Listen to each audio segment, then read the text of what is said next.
નમસ્તે વિદ્યાર્થી મિત્રો, જય સ્વામિનારાયણ. આજે આપણે ધોરણ 4ની અંદર વિષય છે ગુજરાતી અને ગુજરાતી વિષયની અંદર પૂરકવાચકની અંદર આપણે જોતા હતા પાઠ નંબર 2 કસ્તુરબાનું આપણે ટોપિક 1ની અંદર કસ્તુરબાની જીવનશૈલી આપણે જોઈ ગયા છીએ, બરાબર. અને હવે આપણે જોવાના હતા એનો ટોપિક નંબર 2, એની અંદર આપણે જોવાના હતા સ્વાધ્યાય, બરાબર. તો એની અંદર ચલો આપણે પહેલાં જોઈએ પાઠની અંદર આવતા શબ્દોના અર્થ. જે અઘરા શબ્દો છે એનો અર્થ શું થાય છે તે જોઈએ, બરાબર. તો પહેલું છે ઉમળકો, એટલે કે કામ કે પસંદગીની વ્યક્તિને જોઈને મોં ઉપર દેખાતો ઉત્સાહ, એને શું કહેવાય? ઉમળકો કહેવાય.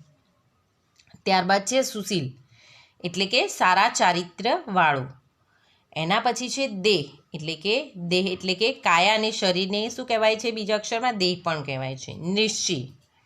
નિશ્ચય એટલે કે આ કરવું જ છે એમ નક્કી કરવું, તેને શું કહેવાય? નિશ્ચય. પછી સંકલ્પ એટલે કે મક્કમ. નિશ્ચયનો બીજો અર્થ સંકલ્પ બી થાય, એટલે કે મક્કમ. અને નિશ્ચયને વળગી રહેનાર જે અડગ હોય એને શું કહેવાય? સંકલ્પ કર્યો કહેવાય. નકોરડો એટલે કે કશું ખાધા વિનાનું શું કર્યો કહેવાય? કોરો ઉપવાસ. ને ટેકીલા એટલે કે નિર્ણય ન બદલનાર અને સ્વમાની. એવા જ આપણા કસ્તુરબા પણ હતા કે જે ક્યારે એકદમ ટેકીલા હતા, સ્વમાની હતા. ત્યારબાદ આગળ જોઈએ ધર્મપરાયણ, એટલે કે ધાર્મિક વૃત્તિવાળા, બરાબર. અને વ્યવસ્થાપક એટલે કે વ્યવસ્થા કરનાર. ગવાર એટલે કે એક વનસ્પતિ, ગુવાર. બાંધો એટલે કે શરીરનું જે બંધારણ હોય, કાઠું હોય, એને બાંધો કહેવાય. ટાપટીવેલી એટલે કે ટ્રેનનું નામ છે અહીંયા. જીવનસાથી એટલે કે જીવનભર સાથે રહેનાર પતિ કે પત્ની. અખૂટ એટલે કે ખૂટે નહીં એવું અપાર. તો આ હતા વિદ્યાર્થી મિત્રો આપણા પાઠના શબ્દાર્થ. હવે સ્વાધ્યાય જોઈએ, બરાબર. સ્વાધ્યાયની અંદર પ્રશ્ન નંબર 1 છે, એમાં છે નીચે આપેલા સવાલના જવાબ એક વાક્યમાં લખો. નંબર 1 છે કસ્તુરબાના પિતાનું નામ શું હતું? તો ઉત્તરમાં આવશે કસ્તુરબાના પિતાનું નામ ગોકુલદાસ હતું. શું હતું? કસ્તુરબાના પિતાનું નામ ગોકુલદાસ. નંબર 2 કસ્તુરબાના માતાનું નામ શું હતું? તો કસ્તુરબાના માતાનું નામ વ્રજકુંવર હતું.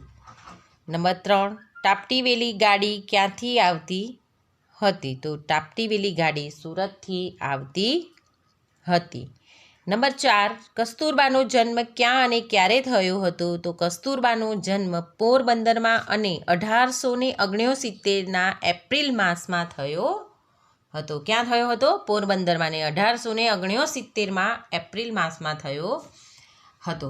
તો આ હતા પ્રશ્નોના જવાબ. અને હવે પ્રશ્ન નંબર 2માં સમાનાર્થી શબ્દો, બરાબર. નીચેના શબ્દોના સમાનાર્થી શબ્દો લખો.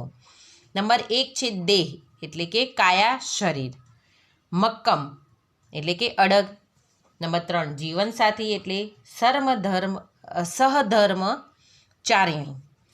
ચોથું છે નિશ્ચય એટલે કે સંકલ્પ, ઈરાદો.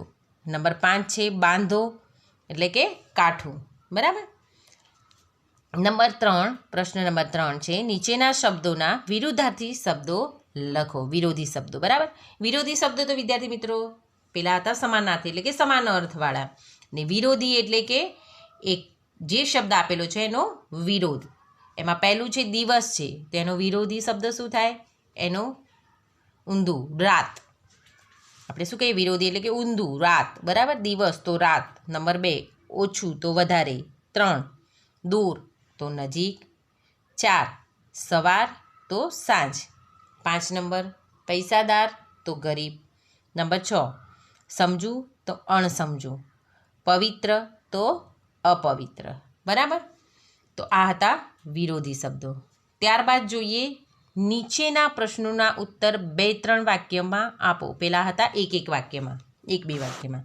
આ છે 2-3 વાક્યમાં, બરાબર. તો નંબર 1 છે કસ્તુરબાને જેલના સત્તાવાળાઓને પોતાનો શો નિર્ણય જણાવ્યો? તો જવાબમાં આવશે કસ્તુરબાએ જેલના સત્તાવાળાઓને પોતાનો નિર્ણય જણાવતા કહ્યું કે હું બીજાના હાથનું રાંધેલું ખાઈશ નહીં. જો ફળ મળશે તો ખાઈશ, નહીં તો ભૂખ સહન કરીશ, બરાબર.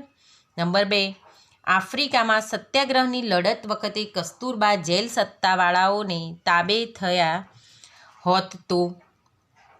આફ્રિકાનો જ્યારે સત્યાગ્રહ કર્યો ત્યારે લડત વખતે કસ્તુરબા જેલ સત્તાવાળાઓને તાબે થયા હોત તો એમાં જવાબમાં આવશે દક્ષિણ આફ્રિકામાં સત્યાગ્રહની જ્યારે લડત હતી એ વખતે કસ્તુરબા જેલના જે સત્તાવાળાઓ હતા એમને શું થયા? તાબે થયા હોત તો ધર્મપરાયણ અને ટેકીલા ન રહી શક્યા હોત. તેમને ખૂબ દુઃખ થાત. બરાબર? ટેકીલા પણ ન રહી શક્યા હોત, પોતાનો ધર્મ પણ ચૂકી જાત અને એમને ખૂબ જ દુઃખ થાત. ત્યારબાદ ત્રીજો પ્રશ્ન, કસ્તુરબાને મળવા માટે આવેલી એક બહેનને બાપુજીએ શું પૂછ્યું? બાપુજીએ તેનો શું ઉત્તર આપ્યો? તો કસ્તુરબાને મળવા આવેલી જે બહેન છે એ બાપુજીને પૂછ્યું, બા અત્યારની ગાડીએ તો આવશે જ ને. બાપુજીને જઈને પૂછ્યું એટલે કે ગાંધી બાપુને પૂછ્યું કે બા તો અત્યારે આવશે ને. એટલે બાપુજીએ જ્યારે ઉત્તર આપ્યો, જો બા પૈસાદારોના બા હશે તો અત્યારે આવશે ને ગરીબોના હશે તો કાલે હશે તો ટાપટી વેલીમાં સવારે આવશે, કારણ કે એ વખતે પૈસાનો ખર્ચ ઓછો થાય એટલા માટે. નંબર 4, કસ્તુરબાએ શા માટે જેલમાં નકોરડા ઉપવાસ કર્યા? તો કસ્તુરબા ધર્મપારાયણ હતા. આથી એમણે જેલમાં બીજાના હાથનું રાંધેલું ખાવાની શું પાડી? ના પાડી દીધી. અને જો ફળ મળે તો જ ખાવું, નહીં તો ભૂખે દેહ પડે તો ભલે, કે મરી જઈશ પણ હું કોઈના હાથનું રાંધેલું ખાઈશ નહીં. એવો તેમનો નિશ્ચય એમને સત્તાવાળાઓએ જણાવી દીધો અને જેલના સત્તાવાળા પણ મક્કમ રહ્યા. આથી કસ્તુરબા જેલમાં શું કર્યા? નકોરડા ઉપવાસ કર્યા. ત્યારબાદ પ્રશ્ન નંબર 5, નીચેના રૂઢિપ્રયોગનો અર્થ આપી અને શું કરવાનું છે? વાક્ય પ્રયોગ કરવાનો છે. તો એમાં છે મોખરે રહેવું. બરાબર? તો મોખરે રહેવું એટલે કે આગળ રહેવું, સક્રિય રહેવું. વાક્યમાં આવશે ડાહ્યાભાઈ સમાજની દરેક પ્રવૃત્તિમાં મોખરે રહે છે, એટલે કે આગળ પડીને કામ કરે છે. બરાબર?